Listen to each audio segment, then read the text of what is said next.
Bismillahirrahmanirrahim. Assalamualaikum warahmatullahi ta'ala wabarakatuh. Allahumma salli ala Sayyidina Muhammad wa ala ali Muhammad. Allahumma salli salatan kamilah wa salim salaman taman ala Sayyidina Muhammadin alladhi tanhallu bihil uqad wa tanfariju bihil qurab wa tuqda bihil hawaij wa tunalu bihil raghaib wa husnul khawatim wa yustasqal ghamamu biwajhil karim wa ala alihi wa sahbihi fi kulli lamhatin wa nafasin bi'adadi kulli ma'lumillah. Alhamdulillah, bersyukur kita kepada ilahi kerana pada hari ini kita berjumpa lagi pada sesi yang ke berapa ni? Sesi darjah 5 pada mata pelajaran munakahat. Jadi hari ni Ustazah minta semua anak-anak murid Ustazah bersedia pegang pensel, pegang buku teks, tengok yang mana Ustazah ajar.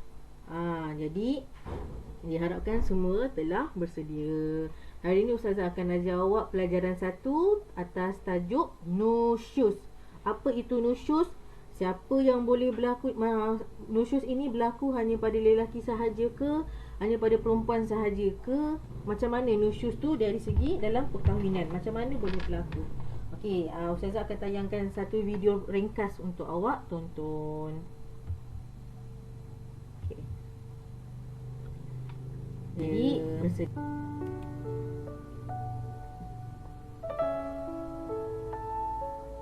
Assalamualaikum.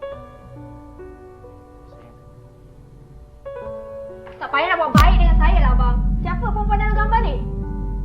Mana saya yang dapat gambar ni? Saya nak tengok muka abang lagi. Keluar sekarang. Sayang, saya salah faham ni. Sama ada saya yang keluar daripada bilik ni ataupun abang yang keluar. Keluar!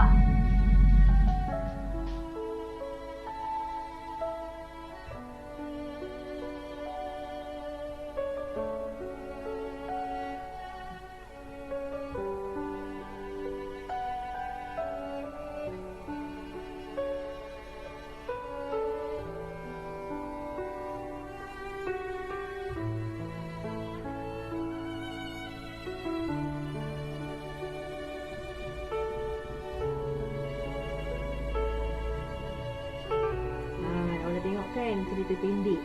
Ini yang berlaku antara pasangan suami isteri. Jadi kita akan terus masuk pada tajuk yang seterusnya, iaitu pengertian nusyus. Pengertian nusyus ni terbahagi kepada dua, iaitu dari segi bahasa. Dari segi bahasa apa? Derhaka atau ingkar. Derhaka. Maksud derhaka tu apa? Derhaka tu melawan, tak nak dengar cakap. Dari segi bahasa. Ringkaskan dari segi syarak. Depan sikit lah.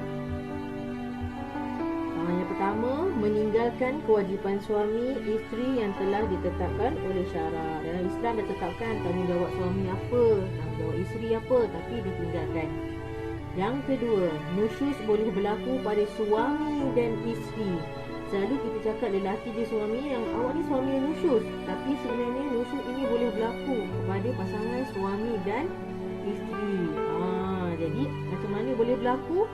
Okey, kita teruskan. Hukum nusyus.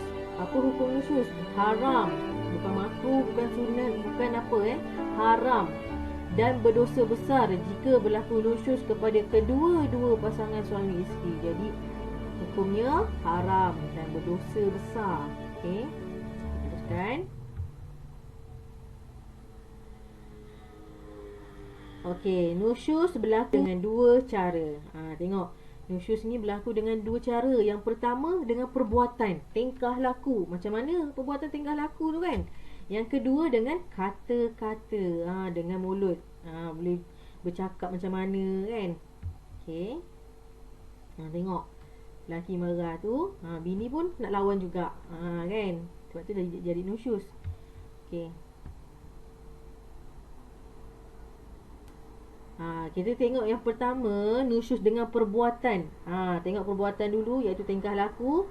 Apa yang berlaku pada isteri? Yang pertama, bermasam muka atau menjauhkan diri apabila dipanggil oleh suaminya. Suami dia ada tak puas hati dengan suami dia. Dia asyik masamkan muka je. Kalau kejap tak apa, ini lama. Masam muka atau menjauhkan diri apabila dipanggil oleh suami. Sayang, sini kejap ni, abang baru balik ni. Tolong buat ambilkan abang air. Ish, malas betul lah. Jadi macam tu tau. Sebab dia penat juga kan. Jadinya dekat situlah akan berlakunya pertelingkahan. Yang kedua, keluar rumah tanpa izin suami. Keluar rumah sesuka hati. Seelok-eloknya minta izin, abang hari ni saya nak pergi kedai, minta izin ya. Tapi kalau suami kita memang dah bagi, tak ada masalah. Selalunya keluar rumah tanpa izin ni macam dia pergi ke satu tempat yang jauh, suami tak tahu, yang bukan kebiasaan dia. Suami balik rumah tak tahu isteri tak ada kat rumah, gimana? Tu lagi risau kan. Jadi lagi elok sebelum keluar rumah kena minta izin, bagi tahulah suami kita. Yang ketiga, memukul suami dengan tujuan untuk mendera suami dia. Dia terbentang ada taekwondo, pandai silat, pandai apa. Abang, kalau abang balik lambat, abang tahulah, saya ni ada taekwondo. Dia pukul suami dia bukan pukul-pukul manja tau. Ini pukul mendera. Memang kena belasah suami dia. Jadi itu adalah nusyuz pada perbuatan bagi isteri. Jom main. Okey. Sekarang ni nusyuz perbuatan pada suami pula. Suami yang pertama ialah mengabaikan tanggungjawab untuk memberikan nafkah yang mencukupi, didikan agama yang sempurna dan penjagaan kesihatan yang baik. Jadi tanggungjawab suami ialah kena sediakan tanggungjawab, kena bertanggungjawab lah untuk bagi nafkah yang mencukupi. Nafkah yang mencukupi tu macam mana? Ikut kepada kemampuan. Jadi sebagai seorang isteri dan anak, kita jangan terlalu berharapkan pada sesuatu yang macam melebihi batas seorang suami lah kan. Kadang kita ni kena fikir suami kita ni kemampuan dia setakat mana. Jadi setakat itulah kita minta. Tapi kalau suami boleh bagi yang lebih, apa salahnya kan? Jadi ikutlah pada kemampuan masing-masing. Yang penting ada tanggungjawab. Dia ada fikir cara macam mana nak dapatkan nafkah untuk anak bini dia. Didikan agama yang sempurna. Sebab tu awak semua, mak ayah awak hantar ke sekolah agama. Jadi awak tahu, oh nusyuz ni macam ni. Jadi tak adalah awak macam, ya ke marah suami ni, pukul suami ni nusyuz? Ya ke? Bukan ke nusyuz ni suami je. Jadi bila awak dah belajar didikan agama yang mak ayah awak dah hantar ni, jadi awak tahu, oh nusyuz ni isteri boleh, suami pun boleh. Kan? Dan penjagaan kesihatan yang baik. Jadi tugas suami ni juga adalah memberikan perlindungan lah kepada anak isteri, ketua keluarga kan. Jadi nombor 2, mendera isteri secara zahir dan batin terhadap isteri. Secara zahir macam mana? Dia pukul isteri dia, dia marah isteri dia, dia lempang isteri dia. Dan batin terhadap isteri, tak layan isteri dia, tak bagi nafkah batin, mendera fizikal dia. Jadi itu salah satu nusyuz dengan perbuatan pada suami. Seelok-eloknya, seboleh-bolehnya, kalaulah boleh dikawal, janganlah sampai mendera secara zahir. Contohnya macam pukul. Pukul yang macam mana? Dia ada cara-caranya macam mana nak mendidik isteri dengan pukulan yang macam mana. Nanti Ustazah terangkan. Dia bukan pukul suka-suka kat bahagian muka, pukul lempang, bukan. Dia ada tempat-tempatnya. Isteri ni sangat sensitif apabila dimarah kan. Awak pun samalah, kalau mak ayah awak marah, apa perasaan awak? Sedih kan? Rasa macam tak sayang ke, mak ayah tak sayang saya ke? Sedangkan mak ayah kita sayang kita. Sebab tu lah mak ayah kita marah kita kan. Tak biarkan kita pada takut yang lama. Tak adalah mak ayah kita biarkan kita buat kesalahan yang sama je kan. Okey. Yang ketiga, suami tidak memberi hak giliran kepada isteri-isteri apabila berpoligami. Ini permasalahan bagi mereka yang berkahwin lebih daripada seorang. Jadi sebagai seorang suami, kena ni anak-anak lelaki ni, kalau ada berangan lebih daripada satu, ni tengok, suami tidak memberi hak giliran kepada isteri-isteri apabila berpoligami. Jadi bila awak tak buat dia punya hak giliran tu, awak berdosa. Sebab itu nak nikah lebih daripada satu sangat besar tanggungjawab. Kaki kanan awak kat syurga, kaki kiri awak dekat neraka. Jadi nak masuk syurga dah kena tarik ke neraka. Sebab apa? Sebab isteri-isteri lah. Satu isteri tu Bukannya awak ambil tahu pasal awak layanan dia baik dah. Bukan itu saja. Awak kena ambil kira dari segi auratnya, pergaulannya. Awak kan sebagai seorang suami memang kena tengok pada semua. Sebab itu adalah tanggungjawab sebagai seorang suami. Jika melanggar semua itu, maka akan berlakulah nusyuz. Nusyuz ni bukan perkara biasa. Sangat-sangat hebat lah. Sebab kita ni memegang, lagi suami kan, kita memegang tampuk keluarga. Kita bukan hanya memegang pada tanggungjawab isteri je, kita pegang tanggungjawab pada anak juga. Jadi awak semua jadilah anak yang baik dengan cakap mudah. Okey. Tengok. Seterusnya, nusyuz dengan kata-kata. Tadi awak nusyuz dengan perbuatan yang pertama. Yang kedua, nusyuz dengan kata-kata. Yang pertama pada isteri, yang kedua pada suami. Pada isteri, tengok, membantah dengan bahasa yang kasar terhadap percakapan atau kemahuan suaminya. Suami cakap elok-elok, sayang, tolong abang ambilkan air. Ambil lah sendiri. Ada kaki, ada tangan kan. Ambil lah. Aduh, orang ni penat juga. Nampak? Apa salahnya kalau suami kita balik kerja, kita memang dah siap sediakan air atas meja. Bila air dah sediakan atas meja, sebab semua tu pahala sebenarnya tu. Ambil air, letak atas meja. Jadi suami dah balik terus minum. Tak adalah dia nak minta-minta kan. Okey. Semua pahala sebenarnya tu. Buat je. Walaupun awak kalau isteri dalam keadaan marah macam mana pun, buat je.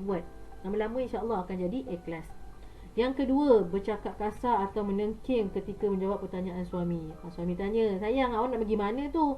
Sibuklah nak tahu. Aduh, awak buatlah hal awak sendiri. Saya nak pergi kedai ke apa, suka hati saya lah. Nampak? Suami tanya nak pergi mana, lembut je.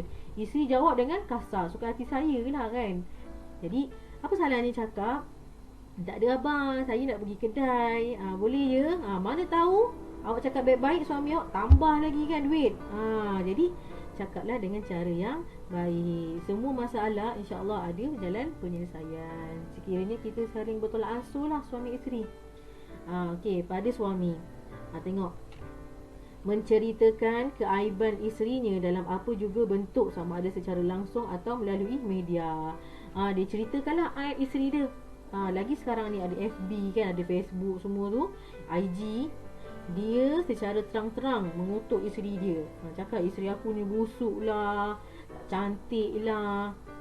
Selagi mana apa yang dia kutuk isteri dia tu terletak dekat Facebook, selagi orang baca, selagi itulah dosa yang akan suami itu akan dapat. Awak jangan main-main dengan media sosial sekarang.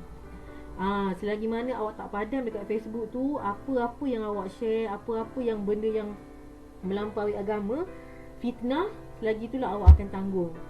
Jadi share lah benda-benda yang baik dan berfaedah untuk kemaslahatan semua orang lah. Jangan benda-benda yang lawa, benda-benda yang sia-sia. Okay? Jadi sekiranya isteri itu ada kekurangan, maka suami cuba selotok, cuba jumpa ke isteri kita, jumpa, cakap, sayang, abang tak nak saya macam ni, abang nak yang macam ni. Okey, boleh berbincang supaya tidak berlakunya nusyuz dengan kata-kata. Yang kedua, membuat cacian atau mengeluarkan kata-kata kurang sopan terhadap isterinya. Dia caci isterinya, bukan setakat caci isteri, caci keturunan dia kan. Keluarkan kata-kata kurang sopan terhadap isterinya. Allah Ta'ala bagi mulut ni, kalau boleh, kita ni sebelum kita nak mengutuk orang kan, kita fikir, kita tengok diri kita dulu. Sebelum nak kata orang, tengok diri kita. Ya Allah, aku ni pun ada kekurangan. Aku cakap orang, aku pun sama. Jadi ustazah ni pun ajar awak dalam masa yang sama. Ustazah pun fikir untuk diri ustazah juga. Jadi kita sama-sama memperbetulkan diri kita. Okey, terus ya. Okey, kita tengok pada punca yang membawa kepada nusyuz. Dia ada punca-punca dia, bukan sesuka hati je tiba-tiba kan. Dia mesti ada punca. Punca yang pertama, suami isteri kurang pendidikan agama. Jadi kurang pendidikan agama, sebab itulah awak dah belajar agama kan. Jadi awak lebih tahulah hukum hakam kan. Jadi suami isteri ni kurang pendidikan agama. Jadi bila dah kahwin, sekiranya kurang didikan agama, maka perlulah perbanyakkan mencari ilmu. Dah kahwin rumah tangga ni, tanggungjawab lagi berat. Jadi ilmu rumah tangga perlu kita cari. Bukan ilmu tu cari kita, kita cari ilmu. Sekarang lagi senang, YouTube ada, Facebook ada, boleh cari ilmu agama tentang nusyus, tentang inilah, tentang semualah perkara. Okey, yang kedua, kelalaian suami isteri dalam melaksanakan tanggungjawab masing-masing. Ya, kelalaian tanggungjawab. Tanggungjawab ni memang selalu dipersoalkan lah, tanggungjawab suami. Sebab tu kena faham tanggungjawab suami apa, tanggungjawab isteri apa. Bukannya isteri semata, suami semata. Isteri tak bagi tanggungjawab, tak bagi apa, kerjasama yang baik. Jadi dalam rumah tangga ni memang kena toleransi. Kena macam inilah, tanggungjawab ni kan kena sama-sama bincang lah. Awak hari ni awak tolong jaga anak lah, hari ni saya kerja, hari ni saya ada kelas ke. Jadi kena bertoleransi. Yang ketiga, gangguan atau campur tangan oleh pihak ketiga seperti mertua, ipaduai, kawan-kawan sekerja dan sebagainya. Ya, ini pun selalu berlaku. Ini yang kebiasaan ialah berlaku oleh pihak ketiga, seperti mertua. Mertua mungkin lah, kita kan mertua orang luar kan, jadi dia tak macam mak ayah kita lain kan. Tapi kalau dapat mertua yang baik, alhamdulillah. Okey, ipaduai. Ipaduai pun sama juga, kadang-kadang suka melaga-lagakan kan. Tapi dapat yang baik, alhamdulillah. Sebab tu kena doa sampai sekarang, semoga mendapat pasangan yang baik. Bukan pasangan saja, tapi keluarga yang boleh menerima kekurangan kita. Kawan-kawan sekerja dan sebagainya. Kawan-kawan sekerja, sebab itu ada perbatasan pergaulan antara lelaki dan perempuan. Kalau lelaki dengan perempuan, batas-batasnya ada. Sebab itu bukan suka-suka awak nak bertepuk tampar dengan lelaki dan perempuan. Lelaki ada batasnya, perempuan ada batasnya. Bukannya kita ni suka-suka pukul laki orang, pukul-pukul perempuan, pukul-pukul laki orang, makan bersama berdua. Itu mendatangkan fitnah. Walaupun awak cakap, cikgu, saya makan berdua, tapi kita orang kawan je atas dasar kerja. Ya, memang itu awak dah cakap, tapi orang yang melihat, orang akan kata, itu kan isteri ni kan, dia kekurangan lelaki lain kekurangan lelaki lain. Jadi itu mendatangkan fitnah. Apa salahnya kita bawa orang yang ketiga, iaitu kawan kita sendiri. Kalau keluar lelaki perempuan, eloknya perempuannya dua, lakinya satu. Betul? Ya, memang macam tu. Yang keempat, masalah ekonomi rumah tangga yang tidak dapat diurus dengan baik. Macam sekarang lah, COVID-19 kan, jadi masalah kewangan ini agak rumit. Jadi bagi mereka yang berpendapatan yang stabil, berapa? Kena sentiasa kena sentiasa berjimat cermat. Kena daripada sekarang lah kita kena urus kewangan dengan baik. Sampai di sini saja pelajaran kita pada hari ini berkenaan nusyus, yang di mana ada pengertian, ada hukum dia, ada cara-cara berlakunya nusyus, dan juga punca berlakunya nusyus. Baiklah, itu saja. Wabillahi taufiq wal hidayah. Wassalamualaikum warahmatullahi taala wabarakatuh.